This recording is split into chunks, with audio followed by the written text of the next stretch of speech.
এই ব্যক্তি তখন বলছে অতি শীঘ্রই সেখানে কোনো পানি থাকবে না। আবার প্রশ্ন করছেন, বাইসানের খেজুর গাছের নাম শুনেছ? তামিমদারি বলছেন শুনেছে। সেখানে কি খেজুর আছে? তামিমদারি বলছেন প্রচুর খেজুর আছে। এই ব্যক্তি বলছে যে অতি সত্বর সেখানে কোনো খেজুর থাকবে না। এরকম কিছু কথা বলার পরে তামিমদারি তাকে জিজ্ঞাসা করলেন, আপনি কে? এত প্রশ্ন জিজ্ঞাসা করছেন, তুমি কে? তোমার পরিচয় দাও। তখন এই ব্যক্তি বলছিলেন, আমার পরিচয় তোমরা খুব শীঘ্রই জানতে পারবে। অতি শীঘ্রই আমি এই শেকল থেকে মুক্ত হব এবং পুরো পৃথিবীতে আমি 40 দিন রাজত্ব করব। কতদিন? 40 দিন।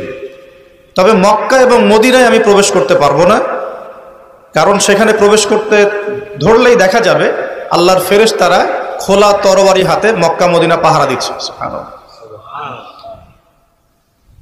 তবে আমি আমার পরিচয় জানিয়ে দিচ্ছি, আমি হচ্ছি তামিমদারি রাদিয়াল্লাহু আনহু। তিনি এসে এই ঘটনা নবী সাল্লাল্লাহু আলাইহি ওয়াসাল্লামকে বললেন।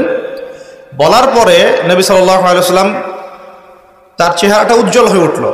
তিনি মিম্বরে দাঁড়িয়ে বললেন, আমি কি তোমাদেরকে বলিনি এইরকম একটা সত্তার কথা, এমন একটা ভয়ঙ্কর ফিতনার কথা?